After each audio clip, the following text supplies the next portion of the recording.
Hey everyone, welcome to another episode of TalkGA, our podcast on anything and everything Grand Archive. I'm your host, Mark from Solar Games, and joining me are my co-hosts, Eva and Fome. Hey! Yo. Eva, how's your week? Pretty good. I'm feeling much better now. We were actually supposed to record this episode earlier this week, but then like 2 hours before we were supposed to meet, I was like, sorry guys, I have food poisoning. Yeah, so you were out cold. Very last minute cancellation and yeah. But we're finally on set recording now. We're all feeling kind of okay, I think. Yep. You gotta tell me the restaurant so I can blacklist them forever. Oh God. It was sushi. The address is I was gonna ask, was it sushi? It was sushi. It was sushi. It was that raw fish. That makes sense, yeah. I'm still gonna order them from them though. I love sushi. Yeah, it's worth the food poisoning. This is the first time I've had a bad hit from them. Okay. Okay. All right. Okay, how about you, Fome? All right. Yeah, how about you, Fome? Doing pretty good. Playing a lot of Diana. Cursebreaker is my favorite deck of the current meta. Yeah, the 0.1% of the meta. Yeah, like that. Yeah. No one's ever tried this champion. It's so much fun. I'll talk about it a little bit later in the podcast. I don't think it's like necessarily good or anything, but it does have its pop-off turns. Yeah. It can be pretty dangerous. It's good. He's been scamming me with that deck. I mean, when you didn't know how it worked, you were like, wait, I'm dead. Even when I knew how it worked, I was still getting scammed. I'm like, what is going on? I'm like, I'm 14 dead. bullets? Bullets everywhere. Yeah. So, how about you, Mark? How have you been? It's pretty good. I've been cooking a lot. Like food? Like food cooking. Okay. Yeah. Whenever you say cooking now, I'm like, like literally cooking? Both, or like... right? I don't know. It's mostly food cooking. So Chelsea, my wife, has found she's been using this app, like a little red book, 小红书. Oh like yeah, 小红书. It's like the Chinese Instagram, I guess, right? Yeah. Dude, I've been cooking like a ton of recipes from there, and they've been great. So gotta cook it for us next time, yeah. I was thinking about you today when I was making food, actually. We'll do you another didn't bring skit. any? Yeah. We ate it all. Athena ate all of her food too. That's good. Nice. Next spoiler season, we'll do another cooking skit. Yeah, and you'll make it for real, right? Yeah. Mark, peppered chef. Oh, right. peppered chef. The pepper chef. God, that card is so busted. Fire's good. All right, yeah. So as you know, we're already hinting at this like fire meta, all this stuff. Yeah. So today we're going to be spending a lot of effort to talk about actually the DTR meta, a little bit breakdown what we think of the current meta. But before we hit that main topic, we do have some conversation around the recent BNR, followed by a segment of cornering the market with really spicy takes. And of course, we're going to dive into our main topic of the day, which is the DTR meta, whether it's healthy. And lastly, we're going to have a new segment for all y'all. We're going to call it What's in Our Deck Box. So we're going to describe about that section, a little bit about what we're playing, some cards that are kind of interesting. Also, potentially, maybe in the future, like some explanations of like other gear, accessories that we like, and we can share with our audience. So hopefully you guys enjoy. What's in our deck box? Yeah, what's in your deck box? True. What's in your deck box? What's in your wallet? What's in your wallet? Not sponsored. We're not sponsored by Capital One. Okay, first section, ban restricted. We have a pretty interesting announcement right after Is Boston. it really interesting? It's very interesting. Is it? Or is it extremely expected? So are we just skipping categories altogether? Okay, before I do that, what's the card? What's the card that changed? What happened to the BNR? Yeah, so in the recent BNR, to nobody's surprise, Ryle the Abyss is now in category 2. So to remind the viewers, in GA, the BNR list functions in 3 categories. Category 1, which is cards that they are watching out for. Category 2, which are problematic They're cards. really watching out for. And then category 3 are fully banned. And so Ryle the Abyss, I think, is was it the second or third card to skip category 1 entirely and go straight to category 2? At this point, I think we've thrown the whole like it must go 1, 2, 3 out anyway. So I just went to 2. The last time they did this, we were wondering like, oh, is this setting a new precedent? And with this card, it basically firmly establishes that you no longer have to go through this entire hierarchy to get to category 3. You can start straight in category 2. And I mean, they could probably even straight up ban cards, like emergency ban cards if they really needed to. That makes sense. Yeah. Otherwise, because it just like takes too long, right? Because then you'll have to like wait like 3 months for something to get banned. And then people, exactly, they can like prep. They're like, oh, look, I got 2 more months of scamming, so they do this for a little longer. Yeah. So for the few of you that may not be aware of what Ryle the Abyss actually does, it's a fast speed spell. When you play it, it costs 3, you draw a card, and then you can discard up to 2 Spectre spells and draw another card for each of those Spectres. Yes. So you're usually doing things like discarding your Floating Memory with Undying Dreams or discarding a Liminal Guide. Then you're gonna level up with your Undying Dreams, get the Liminal Guide back, which draws a card. So you're essentially going +2 in influence when you play this card, up to +2 in influence. Which is obviously kind of insane. Yes. I mean, they did the obvious thing. This was pretty much my expectation, which is they would put in category 2 that it would not be outright banned, because I think it's not oppressive enough to call for an emergency ban. So this is their acknowledgement that yes, Rally of the Abyss is extremely dominant in the meta right now. I mean, I'm personally totally fine with this. What do you guys think? Agree. I think it was the right call. Why do you think this card was not put into ban like right away? Any Because thoughts it's on so freaking fun to play. Like I that's honestly why for me. I guess maybe we'll get into this a little bit more in our next section about whether the meta is healthy or not. We're definitely going to dissect that question a lot more, I feel like. Because it's like, yeah, it's so busted, but it feels so good. Like, I don't know. Is that a legit reason? I think so, yeah. And it opens up a lot of interesting lines. I mean, part of when we were thinking about like what happens with Ryle, this whole meta, like I was actually genuinely afraid that Liminal Guide would go to category 1 or potentially go to Really? Yeah, because part of so whenever you think about this, like, do you ban the enabler? Do you ban the accelerator? Do you ban the choices? I just think Liminal Guide as a card it's just very, very interesting. So I would hate to see that card. I actually really like Liminal Guide and think without Ryle, it's just totally tame. Like creative Liminal Guide is just fine. I'd be fine with that too. Liminal. Hasty Liminal is fine. Yeah. Or honestly, even the water decks, right? Mill Liminals, right? Set it up, mill Liminals. Yeah. I think that's a perfectly fine strat. I think it's there's a lot of interesting things. So I would really hate like this to have been Liminal. So yeah, I was a little bit afraid of that. But yeah, I'm glad. But I think that was not anyone's radar. A major reason why they don't want to outright ban this card is it like basically enabled the thing going to level 3 that people were saying we're not getting enough of. Yeah. Everybody kept complaining that, hey, Grand Archive, where's my power fantasy of getting to advanced element cards? True. It just like dominated by level 1 decks. And now with this deck, we're finally having a meta that's like mostly level 3 decks. And that is something people wanted to see. But it's just the question is at what cost? Is it worth having something so powerful to have that level 3 dream be a reality? Yeah. And I think like especially when this card was first imagined in Vision, I don't think the ban list looked like what it does look like now. So Lost in Thought could have still been in play, right? When this card was first designed. And so it was definitely designed with that in mind. Yeah. That and also maybe like there was a Spectre meta in mind too. So yeah. I don't know. We thought Suited was a joke, and then Suited is actually a legit like deck. So I didn't think Suited was a know. joke. that was my gas. I would have card. expected Spectres to also be a deck, but I realize now that there's not enough Spectre cards yet. Is that true? The next set is called Phantom. Yeah, I know we're gonna get more, but if you actually search like Spectre type cards, there's more than you would expect because we only see 16 of them ever right now. That's true. But yeah, I kind of like on that point of like, oh, should it have been Ryle banned? Should it be Liminal banned? So my thoughts on this, it's kind of actually not very productive to talk about this because it's kind of like not something that can be banned. But I actually think that the problem with this situation was the floating memory Spectre cards. Because they printed so many, as just 2, so you can run 8 copies of them in total. Yeah. Floating memory Spectre cards with no class bonus, no champion bonus, no element bonus. Yeah.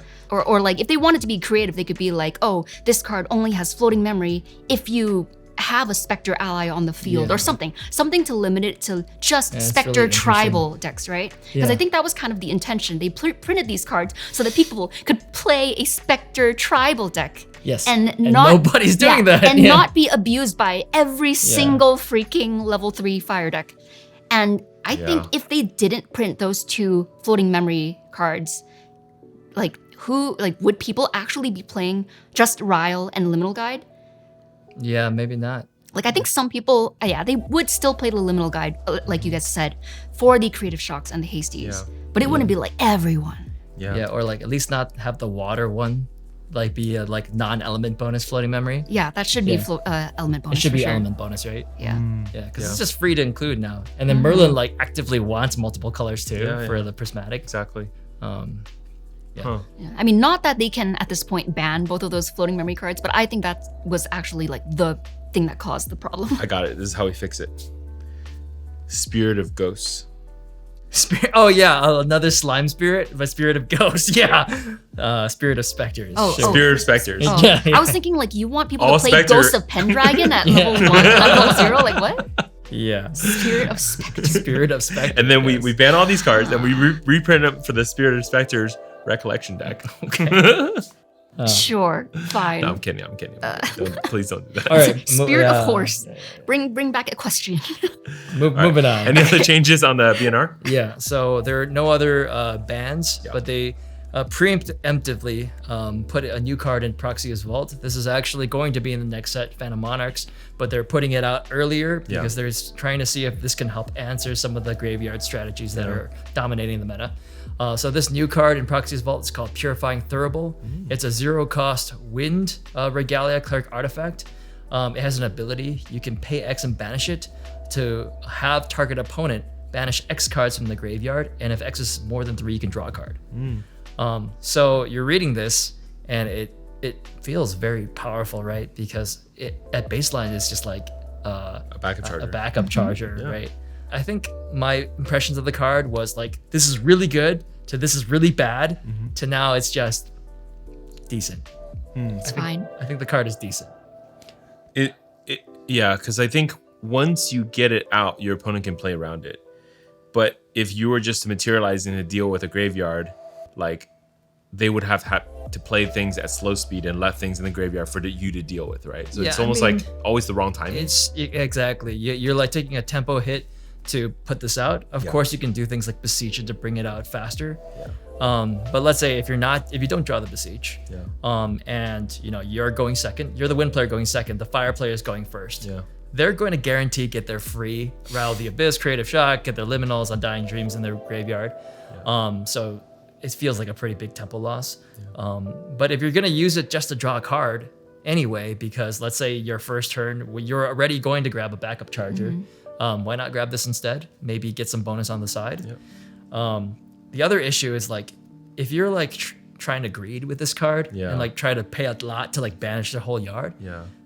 Late in the game, or not late in the game, even by like turn 2 or 3 in these Rattle decks, they already have so many cards in their yard that it's like, you banish 4 of my cards. Like, okay, I banish everything except for my Liminal Guide. Yeah, and like so being really specific, I want to make sure the audience understands this. This card says target opponent banishes X cards from their graveyard, which means it's not your choice, it's their choice, and that's the key. So like, let's say like even in a situation like, let's say there's 3 cards, I'm holding a hand, you do this for 3, you try to hit maybe a Liminal Guide and a Floating Memory, I just create a shock, dump like one more anything, I banish 2 other things, 3 other things, I leave Liminal and the like literally can leave the Liminal and the Floating Memory in there, and I don't lose any tempo because creative probably went like was okay. I can like card cantrip neutral. 2 more times and it's fine. It's just like, it's definitely not like a hard counter to these Rattle decks whatsoever. Maybe, but it's just enough to like bring things back into balance. Anyway, I think the card is just fine. But we'll see how it changes the meta. I don't think it's meta defining, but it's just nice to have. You guys ready for cornering the market? Are we? Yes. All right. Are you guys ready for cornering the market? All right. Cornering the market. Cornering the market with Mark from Solar Games. Tell us stuff, Mark. All right, so before we get into any individual cards, I do want to cover something that was pretty major that happened, announced at Ascend Boston, affecting product pricing, but also product packaging.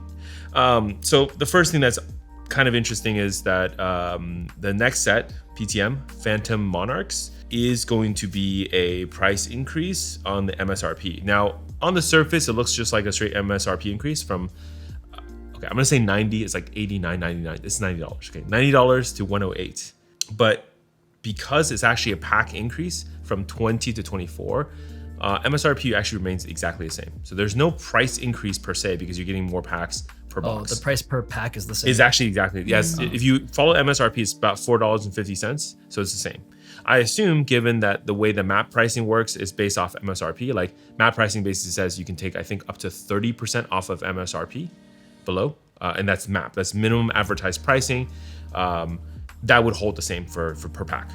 Two things to consider. Number one is the fact that expansion packs tend to have less cards than the mainline set. So The card you're pool still is smaller. getting less cardboard, but at the same time, you're not losing things like the SR or the UR or the foils. So the cards are actually of value. You're going to get the same. You're just getting basically less commons and I think one less uncommon. So EV is about the same. Overall. EV should be about the same, yeah. Unless we have like a Frostborn Paladin level uncommon, then yes, Yeah. like technically you get a little less.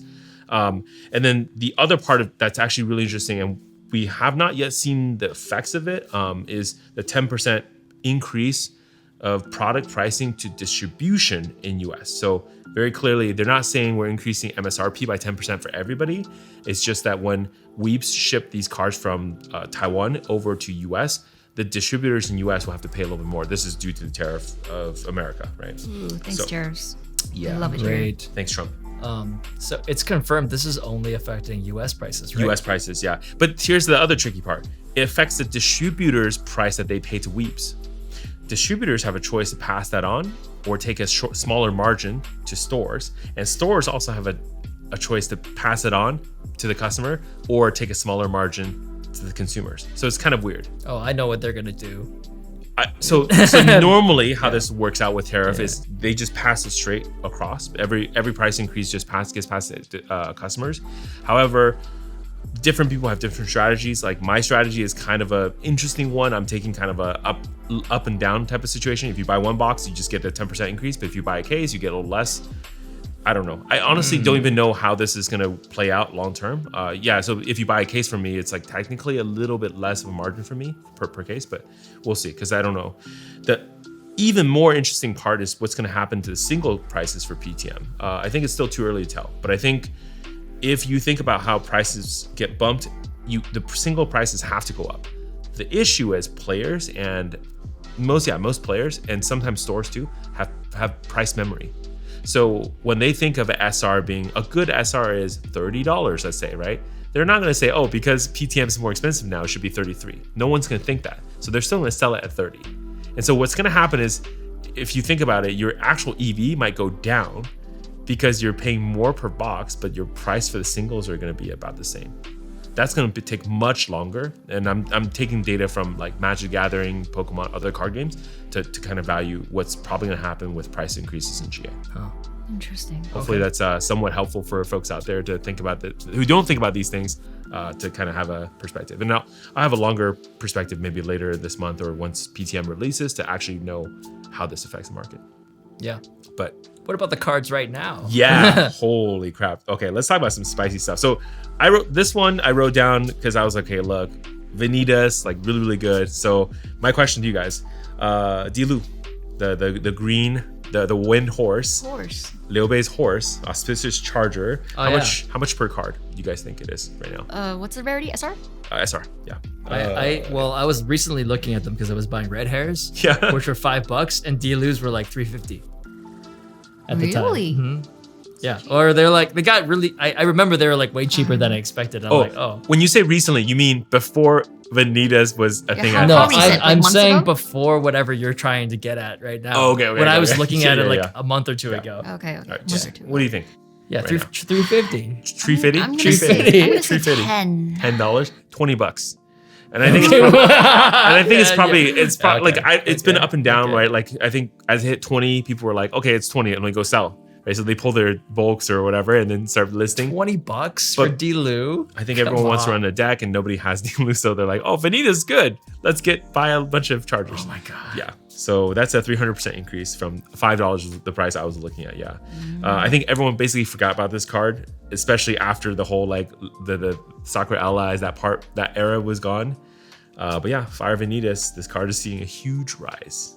Okay. Everyone wants to try it. Everyone wants to try it.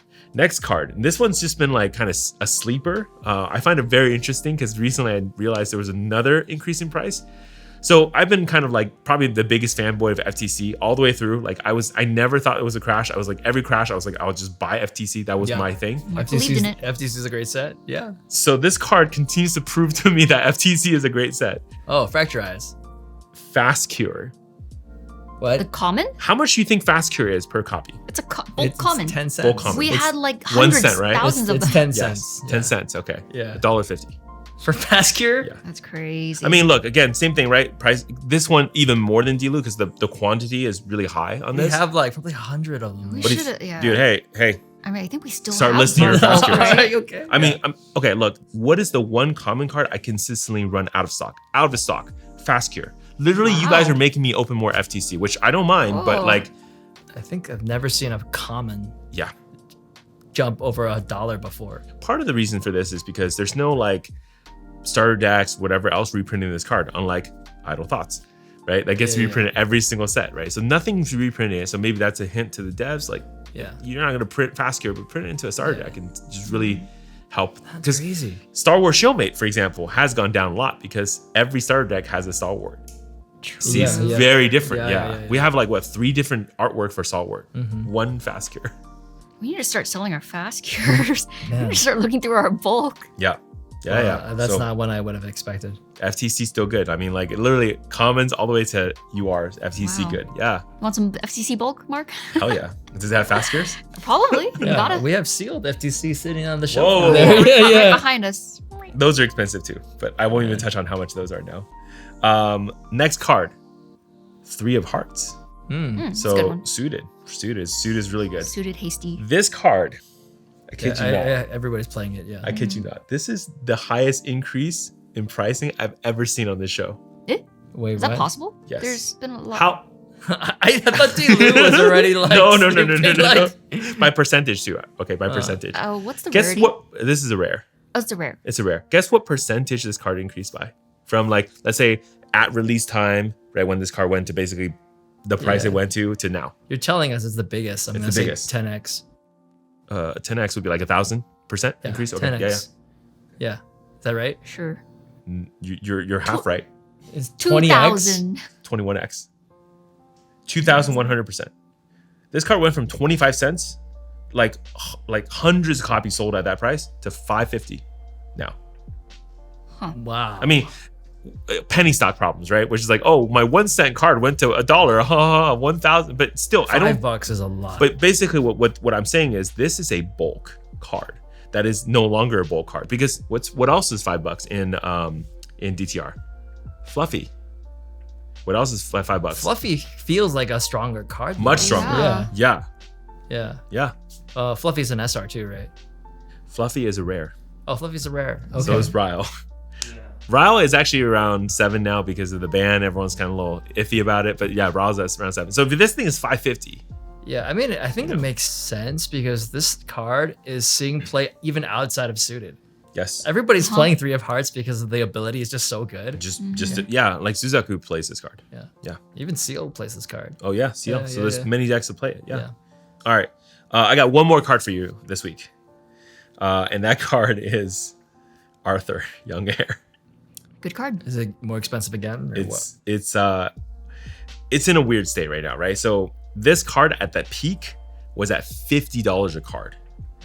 Recent peak. I don't mean like DOA. I mean like recently. Squints. Recently, right? Because Fire's been so good. Because Fire Aggro's been so good. Everyone's like, well, what's the number one card you run into Fire Aggro? You have Arthur, right? To start everything. It's a timeless card. That's right. So Arthur went from 50 to about 42. And the reason for the 42 is that we have had a recent not reprint, but like DOA wave that was Oh, released. good. Oh, Right. So yeah, there's yeah, a lot we of need more. DOA boxes out there, which I think it's causing people to open more boxes, stores especially, to then funnel cards into the market. It's like the final Nice. wave, essentially, right?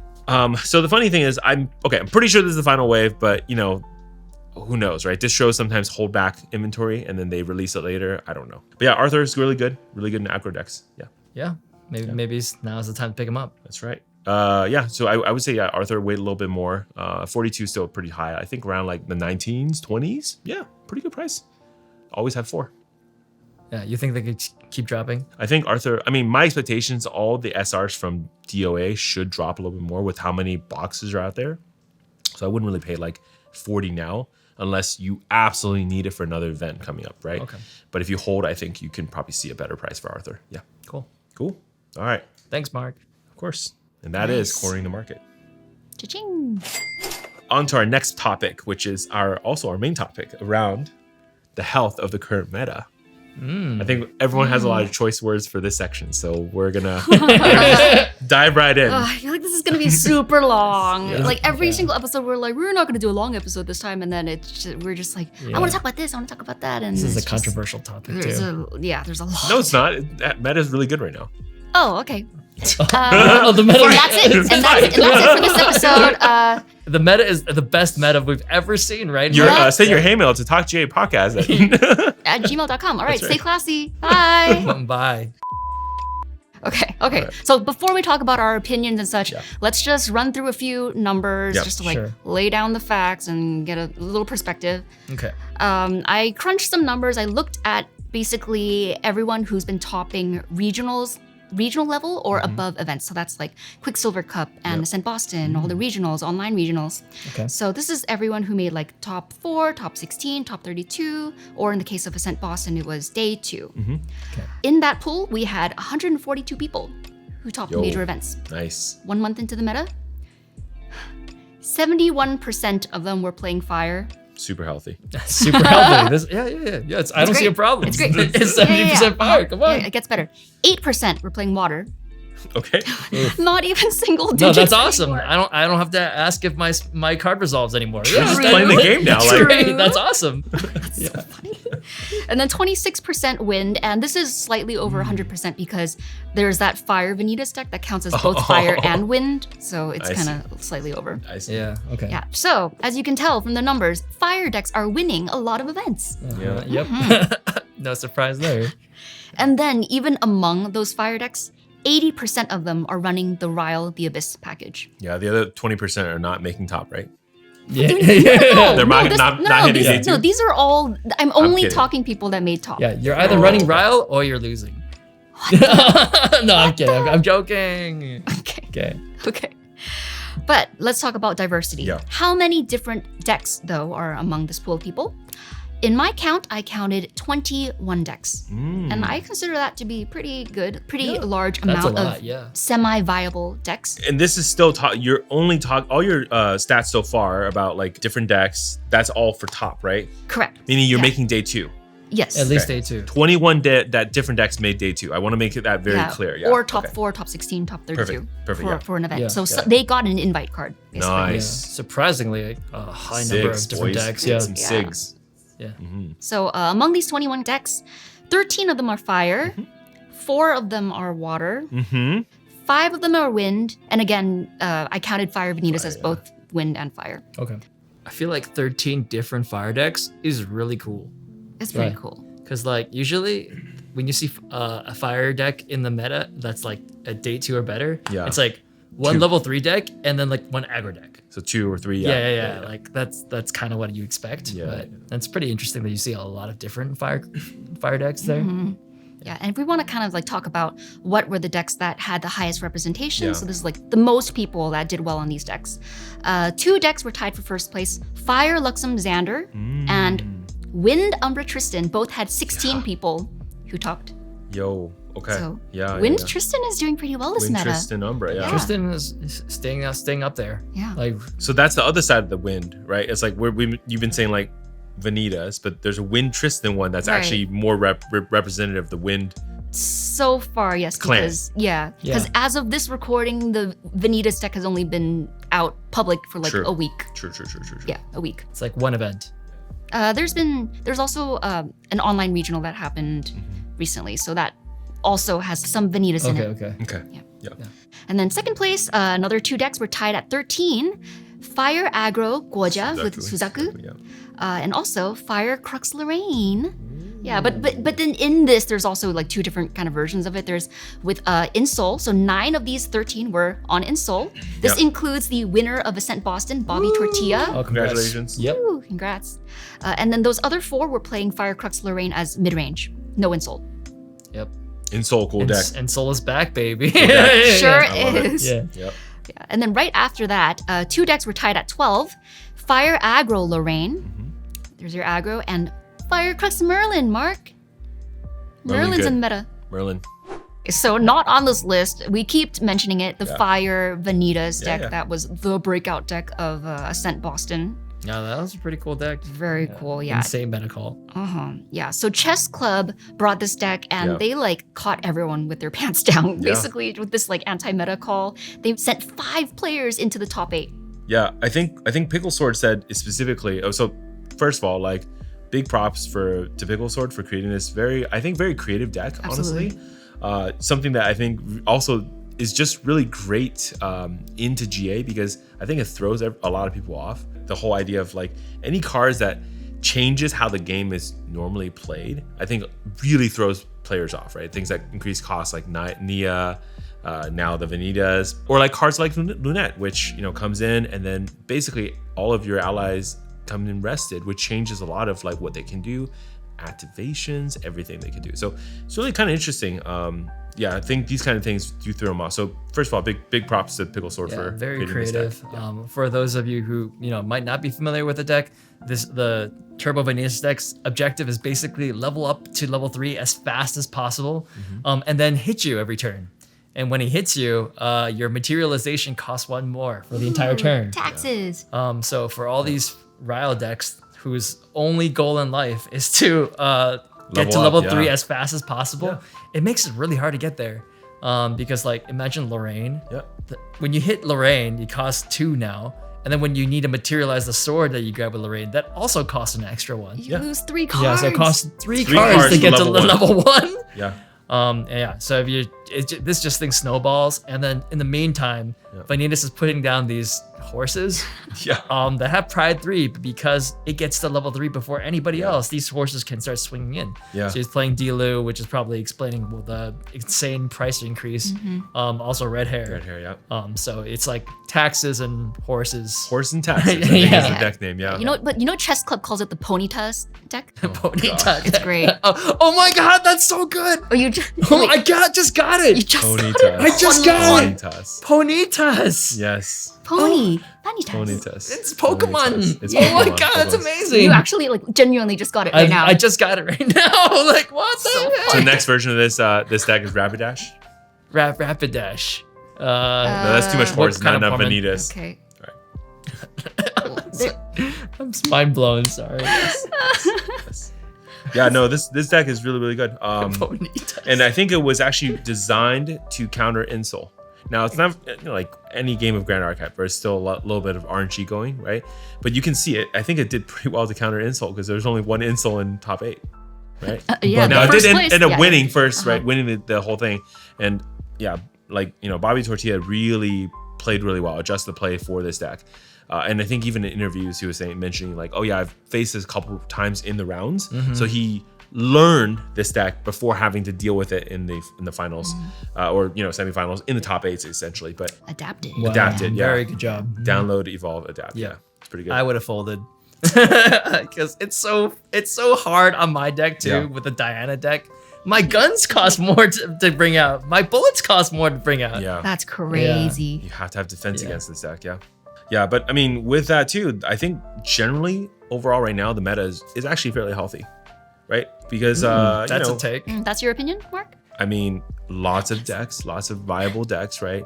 I think the key point is that right now we're in a pretty good, I think, tier 1 meta, right? A lot of level 3 decks that are viable. Even some level 1 decks are checking these combo decks, as well. They're saying a tier 1 meta as opposed to like a tier 0 meta, which is like dominated by like 1 or 2 decks. 0, 0.5, yeah, exactly. Like, a good example of tier 0 meta would be like, if you guys remember, Fractal Delchan, right? Yeah, that was Fractal Delchan. I mean, I think we said maybe it was like a 0.5 or something like that, but it was like that one's extreme. Fractal's pretty dominating. A 0.5 would be like a Tristan and Sylvie, like the Slime versus Tristan meta. Like a tier 0/0 is like probably like Razor Gale, Vanitas. Yeah, like where it's like, hey, if you didn't run Razor Gale, I'm sorry, like good luck. Like pre 3 Visits Errata, that was like the true tier 0 that like would have. That required an emergency change to a card, essentially. Yeah. But yeah, I mean, if you go back in time through a lot of the recent sets, I think of a set and I think of like one strong deck, right? Yeah. Like you think HVN, you think Fractals. Yep. You think A and B, you think, well, like we said, Razor Gale, but probably right after they fixed that, it was like Scam, Arasana, like Icebound, and then Stratagem U, like turn 2. Yeah. And then you go back further in time, MRC. I only think of Tristan and Slimes when I think of MRC. Yeah. Pretty much. I mean, there was Nico, but it was like kind of Came at the end, and it was like not done yet because Sylvie Nico also during HVN was pretty strong, right? Yeah.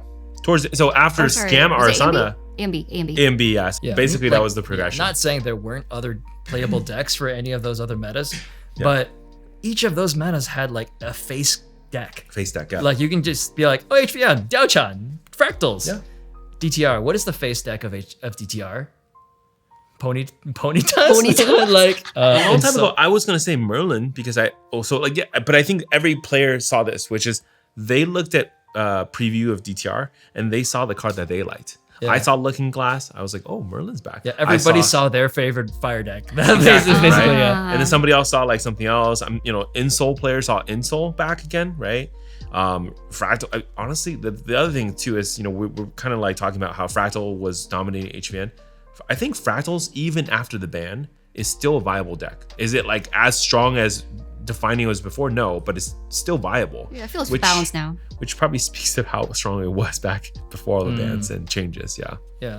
It just goes to say that you can't put all that onto a single champion. Yeah. It's like in Solar Rain, there's Merlin, there's Kentucky Fried Suzaku, CL. there's CL. Oblation, that thing just comes out of nowhere. It's like 30 damage. You're dead. Turbo Vanitas, like we said, Fractals is still actually pretty good. Tristan is still doing really well. All the aggro diversion variants, Philo, Fiza, suited, etc. It's kind of strange to say when it's where we listed all these decks that are all fire, but they're different. They're different. So is that I guess a diverse meta? Good question. Yeah, I don't know. It kind of like depends on how you may be defining healthy. Yeah. Sure. And like I started thinking about Grand Archive is a game with 3 basic elements. Yeah. Okay. Fire, water, wind. Something like Magic the Gathering has 5. Yeah. When it's 3 versus 5, it's just more likely you're gonna have like one particular element be dominant because it's very hard to like not have some when it's one of 3. There's gonna be times when it's gonna be the strongest thing, just like it used to. Water used to be the strongest at some point. Yeah. There were times when wind was the strongest. Yeah.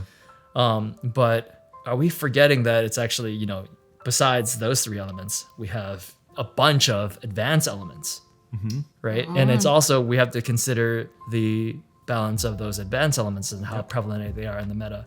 Yeah. And I would say at this current point, this is the most diverse range of advanced element decks I think we've ever seen. Yeah. That's a good point. That's a good point. So that is like maybe the silver lining. What do you mean? Slime Sylvie had like a gajillion advanced elements. Yeah. Actually, no, you're right. Actually, so that one deck had all those advanced elements. Yeah. Beside the point. But diversity maybe is okay depending on how you define it. But one thing I did want to bring up that I've heard from some players is that Ryle decks feel very high rolly. Yeah. Very snowbally. Yeah. And then I basically heard it expressed from some people that you can look at your opening hand and basically know who's going to win. Because if I open Ryle, Liminal Guide, Undying Dreams, and you open Creative and don't find a floating memory card, then it's like, I'm already going to win.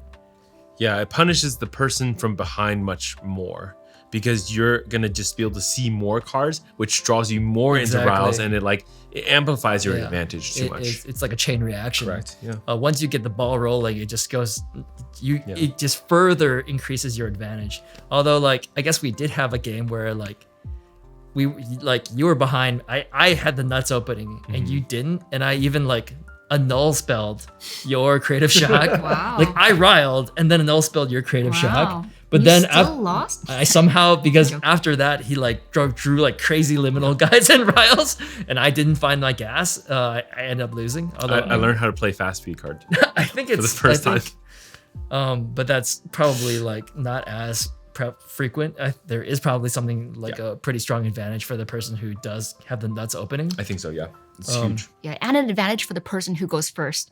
I think this is like we have sometimes felt this already, but this is definitely like it's very prevalent now. Like going first, you definitely have some kind of benefit. I mean, yes, like obviously we're in a meta where we're all trying to race to level 3. Going first is extremely important. Yeah. But even for the people who are trying to combat that though, like for me, I'm trying to like censor you. I'm trying to like Snow White you, and going first, I definitely have like so many more. Advantage. Huge advantage. So many more options. Yeah. I mean, it's literally the like turn 0 I spirit, you spirit. Come back to me. I level up because I did my Rouse stuff. And then like Inquisition you, and then you don't get to level up. Like, or the other thing where it's like maybe I'm using the floating memory for something else, but like I'll get a lantern. Now that you've so literally your Rouse setup it does nothing now because of I had an extra materialization before you. Yeah, I've never felt so strongly before that materializations were very important in this game until this meta. Oh yeah, like every single materialization matters. All these like silver bullet material deck cards can like make or break the situation. Dude, the tempo loss when you have to be like, I have to back up charger. Oh no, like if you feel like your heart is broken because you have to back up charger instead of just riling every turn. And before it was just normal. It's just like everybody would take a turn off to back up charger. Now it's like, if you aren't going 1, 2, 3, what are you doing? Like, what if this is like secretly the developer's way of teaching us how to play the game? Like this season, everyone will learn the importance of materialization. Yeah. So I think that is definitely maybe one downside of the current meta, where it just feels so high roll-y sometimes.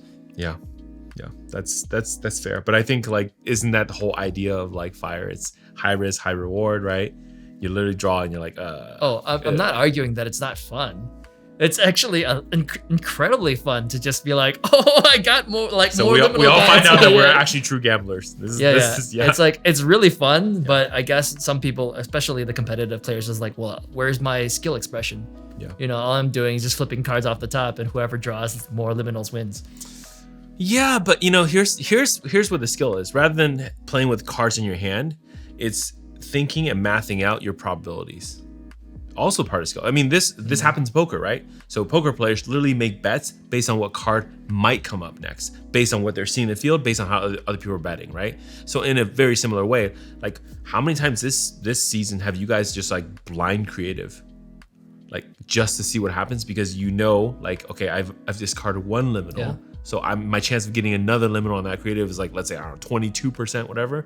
You go for it. Why not, right? Yeah, that's right. I think it's kind of, that's the whole point of Fire. Yes. As a fellow Riler, I agree. But must be nice. Yeah, must be nice. How is it for you as a non-Riler water player? Sucks out here, man. I'm just kidding. It sucks out here. It's hard out here. Like, I do think we can say that, like, yeah, there's positive aspects to the meta, and yeah, there's negative aspects to the meta. And I think overall, my opinion has kind of shaped out to be that the positives outweigh the negatives. Okay, do we have diversity in decks? Yeah, like so many different decks. Every time I go to locals, I like face something new. It's kind of pretty cool. It's like, oh, I learned about all this new tech and such. Do we have diversity in elements? I was gonna say no, but then Fome brought up that there's diversity in advanced elements, which is true. So yes and no. Yeah. Does it feel fair? Oftentimes, no. When I'm sitting there watching my opponent rile, discard, creative, discard, level up for free. It doesn't feel fair I just sit there. But is it fun? I think I'm still having fun. Why don't you play Lord of the Abyss? That card sucks. You want me to play Lord of the Abyss? It's so bad. I'm so offended that you would. Lord of the Abyss. I mean, it goes directly into graveyard. We skip the whole like get it into your hand and then throw in the graveyard. It's funny because Ryle puts almost the same number of cards in the yard, but also draws you 3 cards. It sure does. So you run a water specter deck, okay? Hear me out. Water specter deck. You put the fire specters in there because you're like, why not? That's your version of my Evercurrent Raider. Okay, but you can only play Lure the Abyss in a Spectre tribal deck. That's true. Yes. And Ryle the Abyss is not locked to the Spectre tribal. I'm not sure that's 100% true, but yeah. I think, okay, if we fix it where it's like a little bit more costed and it has a floating, maybe. It feels bad when you miss though, to be fair. It's so high rolly, whereas in Fire, you can just like sculpt your hand and then choose what to discard. You could discard up to 4 liminal guides and feel really good. Okay. And tell the Fire players God. to learn to play, guys. This is how you really play the casino. I totally agree that it does not feel fair. Okay. I mean, yeah, fun but not fair. Yeah, I am still having fun, and I am the type of player that likes kind of being the underdog. So like I didn't mind those like early metas of GA where it was like fire, wind, water, because it was like every time I win it feels so good. And I'm still like working on how can I beat the meta decks? How can I like it's like kind of a fun challenge. And I do understand that for a lot of people maybe they wish that it weren't such a challenge. Yeah. Actually, that's good because I was just thinking, why doesn't the water decks just negate the riles? I think the problem is once you let one rile You have through. so many cards. Exactly. That's the problem. Once you let one rile through. The first rile, maybe it's like a creative, it's like feels really similar. But the second rile, the third, there's nothing you can do at that point. No, just trying to negate riles is just like negging yourself for nothing. Yeah.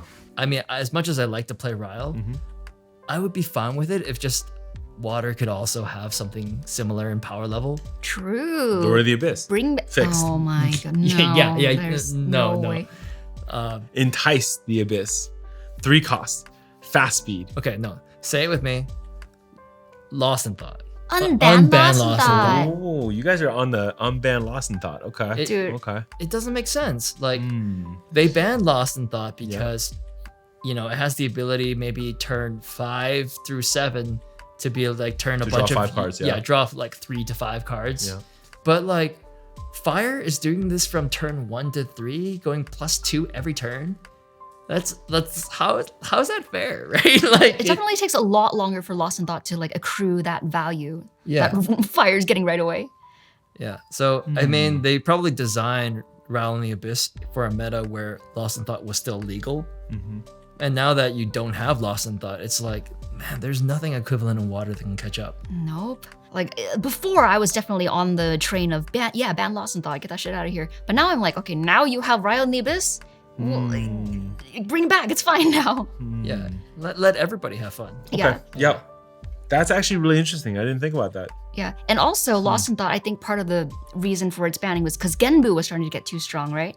But Genbu is not good anymore because the Fate Stone mills both yourself and your opponent. Yeah. You mill your opponent's liminal guide, feels awful. Yeah. Oh yeah. I did hear the player saying that is like, I don't want to give my opponents liminal guides. Yeah. I think it's perfectly reasonable for me to play a Frostborn Paladin and then Lost in Thought on the stack. Yeah. I think I agree. Unban Lost in Thought. Yeah. I think the other possible way to deal with this is, and we're already seeing this, right? Like they've literally shown us one extra regalia that could do this. But I think if we think there's enough graveyard hate, there's gonna be more graveyard hate coming. Oh, dude, that's another issue. Yeah. All of this graveyard hate that's supposed to hate on fire, hates on water much more. Yeah. And fire got a graveyard hate too. Yeah. That's actually pretty decent. That's true. Yeah. Yeah. It's because like fire has the ability to pretty much fight through graveyard hate because I'm drawing so many cards. I'm like, all right, I'll just ignore my graveyard and still have a hand. Yeah. But water, if like I'm trying to mill and you're like killing all my milled cards and they don't do anything, then it's like, what am I doing? That's like my fractal rains aren't really helping me at all at that point, right? So yeah, water's in kind of a rough spot, I think. Yeah, but then you can also argue that everyone was clamoring for water to, be taken down a peg because water was pretty oppressive, and it was like greater than 50% of the meta right before this, right? I A lot of believe events. so. Yeah. And it was like the strongest basic element for like 2 seasons, I believe. Even I played like water for a while because it was just so annoying not to play. Like I couldn't really play anything but water for a while. Yeah. So I guess like they definitely overcompensated, but you can also say they did fix some problems that people were, criticizing about the game, like made water less oppressive, made level 3 decks viable again. Everyone's playing level 3. So yeah, and that's my number one reason why I kind of don't want them to ban Ryle. You're because right. like half of these fire level 3 decks half the level 3 decks just wouldn't exist anymore. Are you sure? Like, is Yeah. creative shock not enough? No. No, it's not. So in yeah. Soul can't happen without the RAL package. Yeah, even Merlin can't be as good as where it is right now. To be fair, Merlin's been out, right? So, okay, who was the last person holding on to Merlin? Glenn switched off Merlin. Glenny boy. So, there was a point where, it was just pretty obvious that, if we don't have a way to do more of the floating memory things that water was doing, right?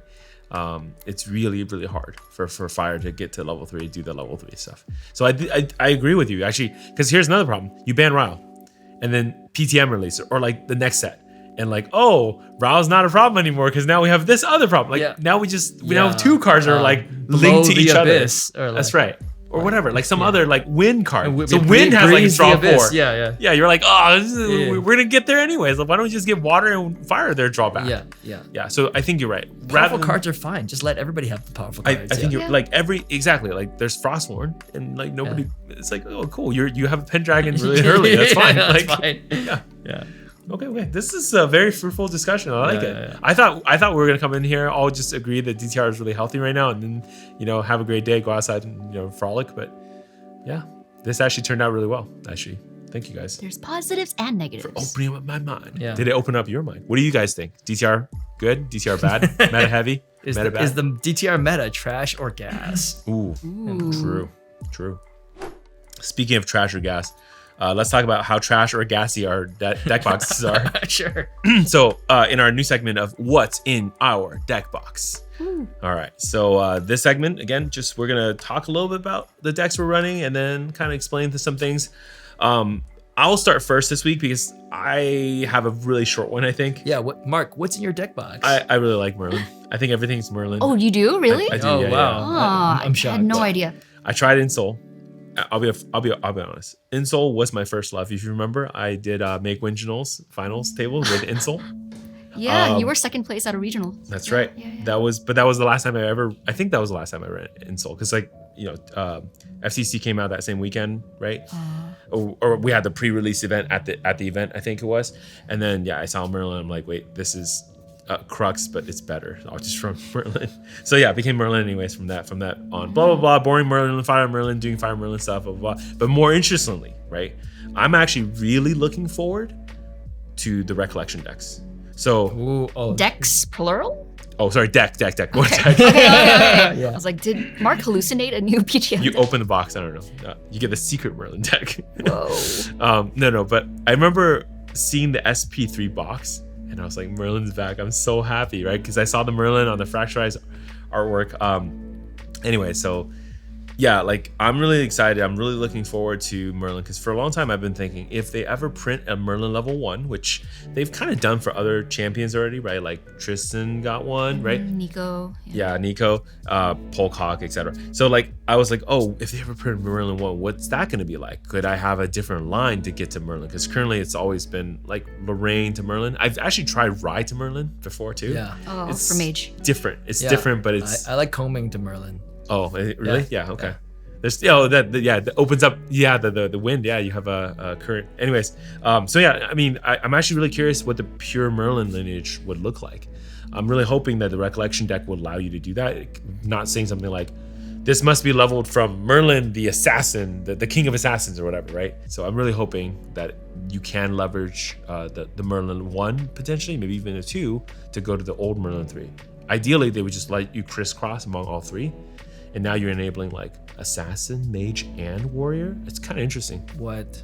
Think about it, right? If they have the first triple class champion. No, it's not triple class, but you're Assassin in the beginning, you're Mage, and then you're Mage Warrior. So you have access to different. It's kind of like Sylvie Nico, where it's a little awkward, but yeah. It's a little awkward, but it could enable certain lines that are just not possible normally in a deck. So that's what I'm actually most. Start off, you can Thieving Cut, kill some stuff, and draw cards up, and then late game you do some more Mage shenanigans. Yeah, exactly. Yeah. Or maybe you go Assassin, Mage, Assassin. So what you did earlier in the Assassin stuff, maybe I don't know if it's prep counters again for the Assassin or some other mechanic, doesn't just get wasted at the end. I don't know, kind of interesting. yeah. Anyways, that's what I'm looking forward to. So Yeah. So this is not in your deck box now, but Not my deck box now. will be in your deck box. potentially. We'll see with the recollection. I'll definitely play the recollection deck as is, and then just kind of get a feel for it, and then go from there. Cool. Yeah. All right, Eva, what's in your deck box? Yeah, so actually for this episode, because we're doing what's in our deck box for the first time, we have our deck boxes on display on the set in front of yay. us on this table. But okay, so what's in my deck box? So for the past few years, I've only been playing Water Lorraine exclusively. So I kind of like flip-flop between Water Lorraine Crux Knight. I play the mid-range version because I'm too stubborn to play in Soul. Or I play like an Allies build. And I did start off DTR season on Crux Knight. I wanted to see what it would be like. And like I said earlier, there are a lot of silver bullet material deck cards. Materializations are super important. So Crux Knight, my version of Crux Knight sucks. And it's water, so I barely draw any cards compared to my Fire counterparts? fire counterparts. Yeah, it's like, why would you play Water Crux Knight? You're just playing the worst Ryle Fire Crux Knight. Yeah. It's like I want to run 5 to 6 weapons, right? For my Crux Knight. You know, for every weapon in your banish, you get +1 power. Yeah.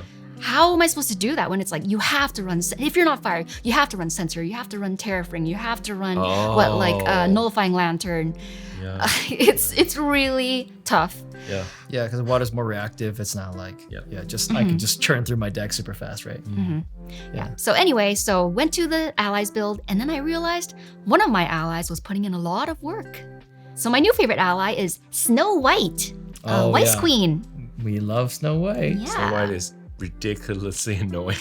Yay! Talk about another card that changes how the game works. True. Yeah. Yeah. I will say I think I've caused a lot of trauma by playing this deck at locals. Has anyone DG'd on your Snow White accidentally? What do you mean by that? Like played Dungeon Guide thinking that they could level up. Yeah. So far I haven't had the Dungeon Guide happen, but I have had like accidentally waking up a lot. Okay. Anyway, so That's for fair. people who don't know what Snow White is, it's a 3-cost water unique human ally. Chessman ally, isn't it? Chessman, yes, Chessman, she yeah. is a chess queen. Yeah. And then it has 2 abilities that are level 1+. The first one is on enter, rest target champion. That champion doesn't wake up on their next wake up phase. And then it has a static ability. As long as Snow White is on the field, rested champions you don't control can't level up. Yep. Basically. And its stat line is 1/1. Yep. Yeah, so I realized not only is Snow White good at keeping decks from leveling up, Yeah. it also is really good against champions that attack a lot. And I was pairing into a lot of champions that attacked a lot at locals, like Diana, Curse Breakers. The Lorraines, you got the all CLs, CLs, Jins. Tristan, Jin, Vanitas. and now Vanitas. It's actually Vanitas. really good against the new Vanitas too. What? Yeah, Big Brain Eva. I don't know about that, but Countering she did the pre-counter. Pickle Sword, you met your match. I'm sure they could outplay like circles around me. But anyway, so I decided I'm gonna go all in on the Snow White agenda. Yeah. And so my new Snow White agenda. Is that's the Merlin The conspiracy? Merlin conspiracy, the Snow White agenda. I love it. Yeah. Anyway, so this deck, I should have called it the Snow White agenda. I called it Sleepy Time Tea because the whole point of the deck is try to keep your opponent's side of the field rested. And then the tea part is because it's a water deck. And then also originally I was playing Mad Tea Party in the sideboard, but then I took that out for Shuchang. Because that one's, I think, a little bit better against aggro decks. Sleepy Time Tea. Sleepy Time Tea. It's like the tea that they sell that you're supposed to drink at night to relax. Yes. Yeah. Good tea. Yeah. All right. So what's in the Sleepy package? There is Snow White, of course, to rest champions. Yeah. There is a Freezing Hail To to keep keep them rested, and it also deals 2 damage. There's Snow White, which rests target ally. Snow It doesn't- Fairy. Oh, sorry. Snow White again. The Snow White agenda. It's real. Jesus. Snow Fairy. Yeah. Rests target ally. It doesn't wake up during the wake up phase. Lunette. All of your opponent's allies enter the field rested. And then Halcline Scout, which is on enter, rest target unit. Bad card. Everything rests. All other allies, when attacking a rested unit, deal +1 damage. That's like the wind con, yeah. Yeah. But I also have Jaying Shadowmare. Right? The water horse that Vanitas is not playing. Oh yeah, it's perfect for this deck because you have so many unique allies. Yeah, so it has Pride 3, but Pride 3 is turned off when you have a water unique human ally, was it? Something like that? Water unique human ally. Yeah, Yes. yeah. So to enable the Draying, there's Snow White, there's Lunette, and there's also Dianwei. So Dianwei mills for each human ally that's on the board, and I have a bunch of human allies. And then once you get 6 water element cards in the graveyard, all your other allies get +1 damage. So if you throw down a Dianwei and you throw down a Halcyon Scout, They're dead. Yeah. hopefully. Yeah. Yeah. Well, I mean, you kept them as a spirit, so they only have 15 life. like, That's kind of the goal. yeah. And then also to like keep bringing back Snow Whites and like replaying them, I started playing Rescue the Air. I think it's like if you own a unique ally, it costs 0 to play, but otherwise it costs 1, which is like still very cheap. Pretty good, Because yeah. I was initially and to complete the explanation, return target ally to your memory. So I was initially playing Escape the Wreckage, which is like more value. But then actually our friend Jamba suggested playing Rescue the Air because it's so easy, just like you're holding 1 card in hand, boom, rescue my Snow White, replay it next turn. You never wake up. Yeah, I mean, I've gotten chain Snow White by you with Rescue the Air combo multiple times. Yeah, That's like 4 turns where I couldn't level up or attack. yeah. I think playing against Fome was like a lot of my inspiration for this deck. I mean, it was very good against me because I do nothing in the beginning, early game. I have no interaction and no way to kill your allies. So I'm just trying to level up. Yeah. Yeah, this deck is good. Like, okay, so there's obviously the preventing level up, but even at like once a champion is really leveled up, this deck is good too because like a Crux Knight Lorraine from Insult, for example, if it doesn't have the ability to swing, right, or with a Voltive Sword to continuously swing for like 7/7/7, then yeah, they're just kind of they're passing the turn. Exactly. I mean, Pendragon passed turn 10. I've had opponents play in Soul while their champion is asleep. Yeah. So they're just attacking me with their swords and their champion doesn't attack. They're like that desperate. If I just keep locking them down, they get that desperate. It's a little traumatizing That's for obnoxious, other yeah. players. But I'm having a lot of fun. And it's actually been a lot of fun like being rivals with Fome because we'll like keep updating our decks to try to beat each other. Yeah, I had to start putting like actual removal in my deck to deal with these allies. And I hate putting removal. Just let me like be non-interactive and level up and then attack you. Like, Too greedy. Yeah. And then also in the deck, I run like the Thronekeeper Bullfrog for taunt. Actually, no, I love the Prison Lock. So the Prison Lock is Thronekeeper Bullfrog. It's a 0/4 ally with taunt and floating memory. Then Snow White, of course. Then to also protect Snow White, Blanche. Then Snow White can neither take non-combat damage or combat damage unless they can clear the frog first. Flame Sweep. Oh, unless you have a cleave. Flame Sweep. And then I cry. And then I Song of Frost, Carter. hopefully. no, then you rescue the air. Then I rescue the air. True. Or you get cerulean. Yeah. Oh, Yeah. that's true. Or the frog, Lunette, Blanche. Yeah. That's a a good Snow one too. White lock. That's a good one too. Like not all your allies can't attack anything. Yeah. I mean, I don't always get that combo, but when I get it, it's like, haha, you're stuck in jail with me. Yeah, I mean it's like a lot of soft locks in the deck. I think that's really neat. good. It's nice. Yeah. And then this is the kind of the crazy part. I got so obsessed with finding Snow White in my early game that I started playing a card that everyone is shocked when they see me materialize. Fortuitous Spirit of Water. Really digging for that Lord of the Abyss, huh? I love this deck. I think it's so cool. Kiss. So this card is Glimpse 7, Draw 7, Yep. but into your memory. So the first turn, I can't play anything. It's all in the memory. It is definitely a risk, but sometimes I am like, okay, draw 7, I find no Snow White. I keep 7. Yeah, I tuck 7, or I keep only Freezing Hills. I tuck everything else. Yeah. Sometimes I still whiff, even with like glimpsing or like drawing 14, but it's kind of funny. And of course, I only play Fortuitous when I'm going first, and I know that my opponent is not aggro. Because if they're aggro, I want to keep cards up. Yeah. Oh, so you run both spirits. I run both Fortuitous Spirit and the regular Spirit of Water. Yeah. And like if you're against fire, you just like find my Snow White turn 1, turn 2 censor. Yes. Because your turn 1 really didn't matter anyway, right? Yeah. And then you just start going ham. That's right. I mean, I don't know how meta this deck is, and I think the pilot is also not great, but it's been a lot of fun to play. I think that's a super neat deck, honestly. Thanks. I think you're onto something too, because I distinctly remember Snow White as a card going up in price. Oh. Oh, is it another cornering the market? Cornering the It's market, not cornering the part market. It's moving a little bit, but I distinctively like remember more copies than I expected being sold, at least from my store. And I was like, Snow White, really? Like people were. I mean, it's like probably the strongest water card that came out of DTR, or maybe Bullfrog is. Yeah. It is like one of the only ways you can combat the Ryo level up decks from water perspective, I think. That's a really neat deck. Yeah, it's fun. I like Thanks. it. Just lock them down. Yep. But if you don't find Snow White, what happens? I cry. Yeah. I mean, the goal is to do ally beatdown, but then when they clear my board, I cry. Okay. All right, Fome. What's in your deck box? All right, what's in my deck box? We got Oh, here he's gonna actually show us physically. the CSR. Oh, you're in front of the mic. We got here the CSR Diana Cursebreaker. Ooh. I love this deck so much. It is the first deck that I max rarity the material deck for. Wow. So I'm playing 4 CSRs in this deck.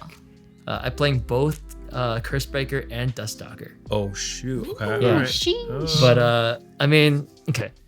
I think remember that we had that Treasure Gas where I was talking about Malevolent Vow? Yeah. And remember the Treasure Gas where I was talking about Accursed Strength? Yeah. Well, I just decided to put them all in one deck. Yeah. And I think it's actually really cool. Okay. So basically you have those Umbra cards plus Umbra Sight, Gloamspire Prowler, Carter, whatever. That's your Umbra package. And the rest of your deck is just riling.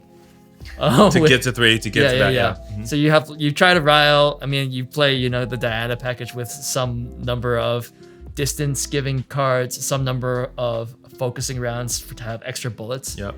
Once you get to level 3, what you're trying to do is trying to stick 4 curses on your champion, so then you can activate the Curse Break ability.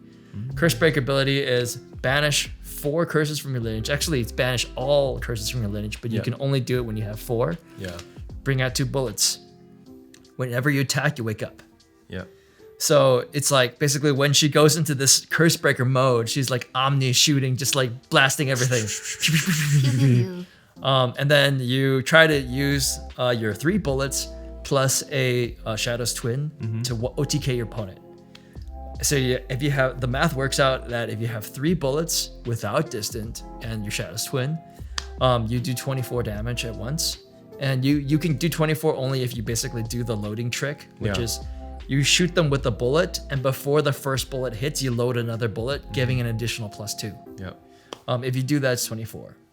If your distance, let's say you use the reposition on it, it'll do 30 damage. Yeah, Ooh, you are so- abusing that part of Deanna that other Deannas basically couldn't do. Like they could use it one time, but now the second turn where they shoot, their bullet's much weaker because now the Shadow Twin basically So has with already been loaded. Cursebreaker, that trick adds 4 extra damage.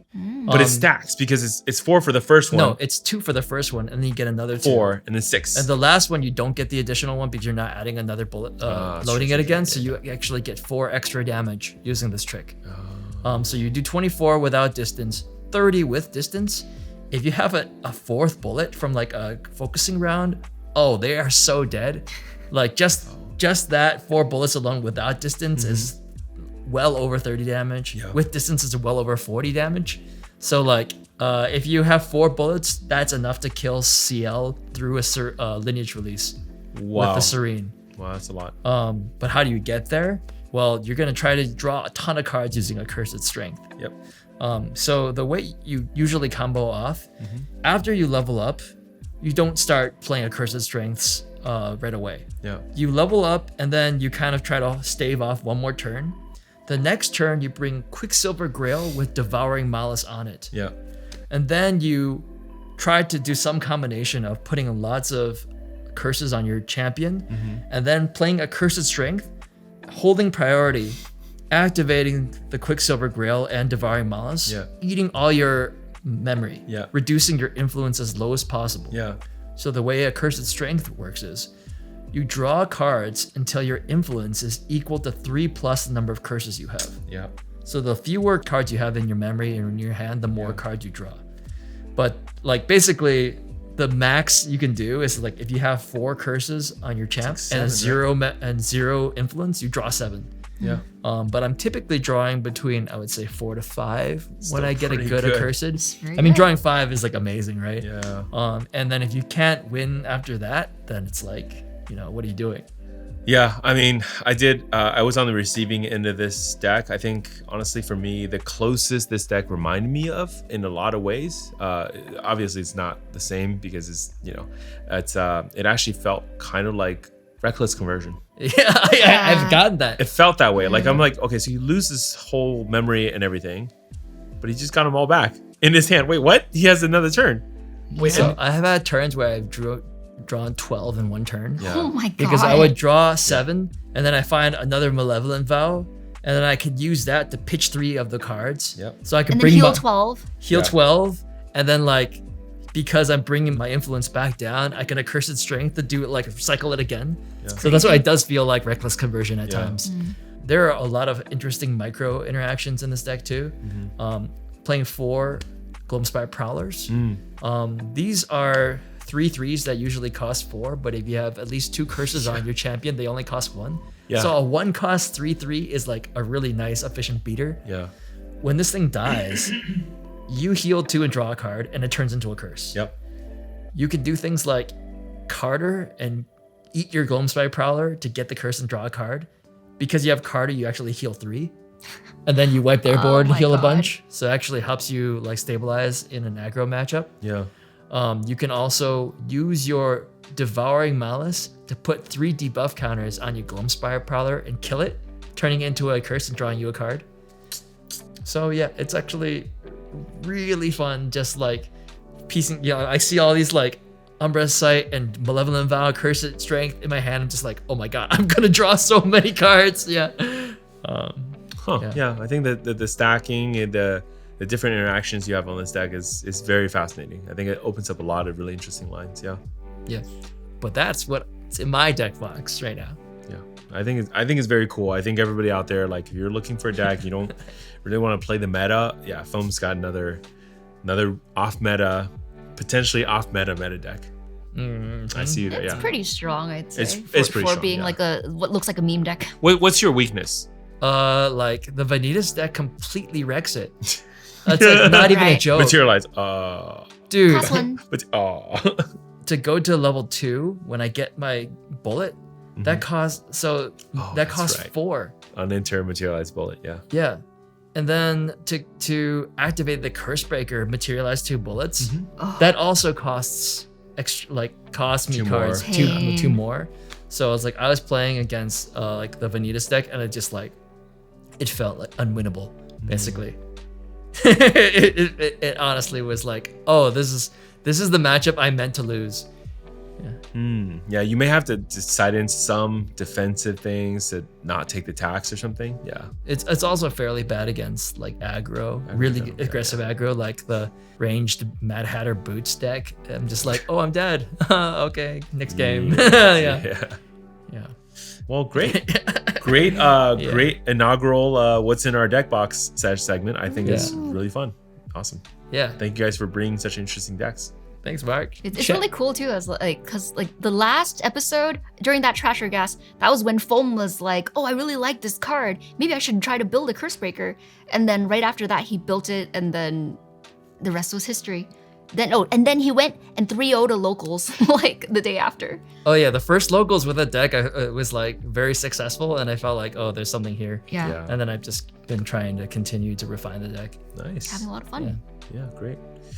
Okay, well, that's going to be our episode for this week. Thank you guys all for tuning in. Actually, if you can, tell us what your favorite decks are. Maybe what's in your deck box, let us know, right? But if you have another question for TalkGA, we would love to hear it. And you can get at us with your questions on Twitter, for example, at TalkGA_podcasts on Twitter. YouTube, for if you're watching this video right now, easiest way, just in the comment box below. Ask your question, make sure to put it in hashtag TalkGA. And then lastly, if you want to email us, you can always email us at talkgapodcast@gmail.com, and we will get to your questions live on the air. But without further ado, that's, I think, the end of our show. Thank you so much. Thank you all for tuning in. Really appreciate it. I think, again, despite whether DTR is healthy or not, I think all of us are having a lot of fun, Figuring out how to Snow White, you know, Yeah. get down and stay down deck. I like, Yeah. yeah. Figuring out how to curse break. How to curse Yeah. break. It's fun. It's good. All right. Thank you guys all for tuning in, and we'll see you next time. Thank Stay you. classy. Stay looking glassy. Stay riling. Yeah. Unless, Stay cursed. Unless the ban. Stay accursed. Don't ban it. Come on, let us have our fun. Unban Lost in Thoughts. Yes, Oh, do unban, that. I unban agree. Lost in Thoughts. So, I would love to see our first unban. Big. All right. Bye. Okay. Bye.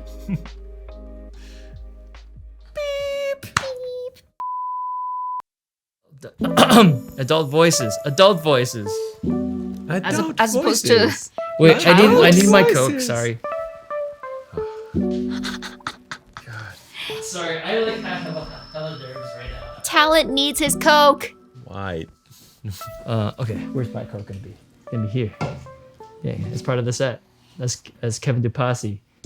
As depicted by Yeah. Kevin DePass. Where's the dagger though? We need to get the dagger back. All right, yes, I made the set complete. Let me get a swig. All right.